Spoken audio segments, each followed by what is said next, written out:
Hello everyone, so today we are going to start with GS4 का question 3 2013 का।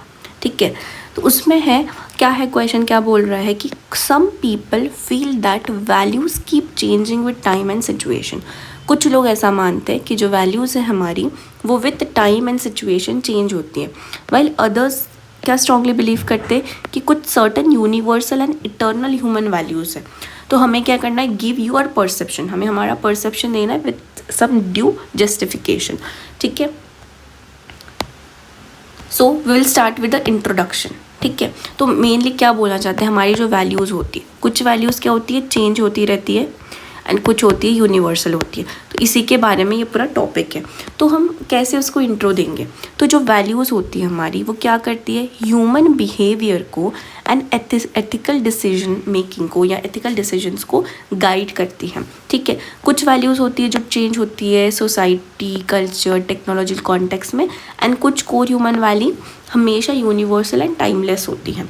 सो ये हो गया हमारा इंट्रोडक्शन। नाउ बॉडी में हम कैसे चेंज करेंगे कि values are dynamic, that is the change with time and situation. And second heading हम डालेंगे universal and eternal human values. ऐसे दो इसमें हम हमारा ये जो है ब्रेक डाउन करेंगे, 3 to 4 आर्ग्यूमेंट्स देंगे along with substantiation. So first is the gender role.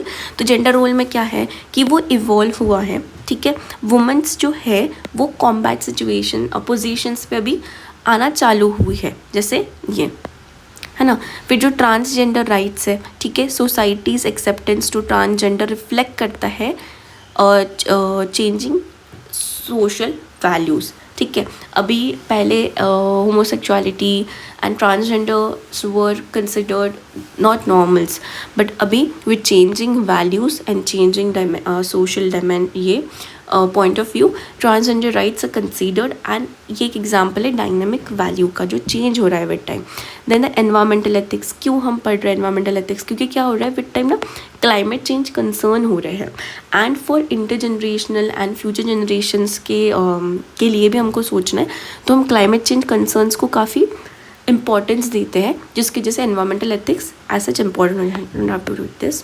Then the work ethics, work ethics क्या है, have adopted to the digital age through transparency and accountability. जो वर्क एथिक्स है, हम work IT बोल लो तो हम क्या कैसे जा रहे हैं, डिजिटलाइजेशन की तरफ जा रहे हैं, बट वो जाते जाते हमें क्या ट्रांसपेरेंसी एंड अकाउंटेबिलिटी दोनों चीज़ों को मेंटेन करना है। Then comes the intention, that we are going empathetic inclusive attitude, हमारा इंटेंशन टुवर्ड्स अदर पीपल अच्छा बिल्डअप हो रहा है। सेकेंड मेंटल हेल्थ जो था, तो social attitudes towards mental health have become more empathetic and inclusion. First mental health, depression, all this were not considered, मतलब बात ही नहीं की जाती थी, but now postpartum depression, normal anxiety, ये सारी चीज़ें are considered, talked about, and people are getting more empathetic and inclusive towards them. So this is also a changing value जो चेंज हो रही है विद टाइम सिचुएशन, है ना। Then there are some universal and eternal human values, उसमें है we have honesty, Gandhi ji's commitment to truth, ठीक है, सत्य। देन द कंपैशन, कंपैशन मतलब किसी के लिए थोड़ा सा एम्पैथेटिक और सिंपैथेटिक फील होना वाइल परफॉर्मिंग योर ड्यूटी। तो डॉक्टर्स, वॉलंटियर्स जो कोविड-19 पैंडमिक में सर्व कर रहे थे, तो उन्होंने अपनी सर्विस के प्रति क्या हुए थे, कंपैशनेट थे। इंटीग्रिटी, अगर कोई ऑनेस्ट सिविल सर्वेंट है जो रेजिस्ट करता है करप्शन, तो it's an example of integrity. Then justice हो गया, इक्वालिटी हो गया, क्या करता है जो हमारे कॉन्स्टिट्यूशनल वैल्यूज़, फंडामेंटल राइट्स है, उसमें हम वो रिफ्लेक्ट होता है। जैसे हमको जस्टिस किस चीज़ का है, social, economic, political, equality of thought, liberty, वो सब, है ना। तो ऐसे हमें उस चीज़ का भी ये इटर्नल और यूनिवर्सल वैल्यूज़ है जो चलती आ रही हैं।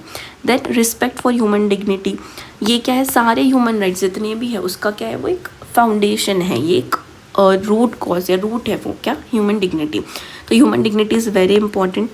Honesty, compassion, integrity, justice, equality, this all are universal and eternal human values.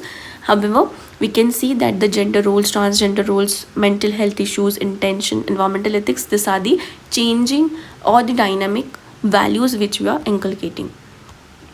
Then we come to the conclusion. So the universal values, these are roots of ethical conduct. Okay, universal value हम जो भी ethical conduct, जो ethical moral conduct हम perform करते हैं उसमें वो rooted है. हाउएवर उसका एक्सप्रेशन इवॉल्व होता है टाइम के साथ. ठीक है, जैसे ह्यूमन डिग्निटी है ना, वो एक हमारा यूनिवर्सल वैल्यू है. विद टाइम, ठीक है, वो इवॉल्व हुआ है. जैसे आर्टिकल 21 में धीरे धीरे चीज़ें, और अभी लाइफ टू लाइफ था, है ना, अब लाइफ टू जैसे यूथनेशिया ऐड हुआ था.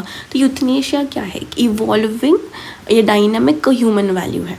ठीक है, क्योंकि राइट टू लाइफ तो हमारा एक बेसिक यूनिवर्सल लाइफ था, बट यूथनेशिया क्या था, एक इवॉल्विंग यूनिवर्सल डायनामिक वैल्यू है. सो कंक्लूजन में हम और क्या लिख सकते हैं कि जो एक कोई भी बैलेंस्ड सोसाइटी होती है, ठीक है, वो प्रिजर्व करती है timeless values while adapting them to the contemporary challenges. That's it for the day.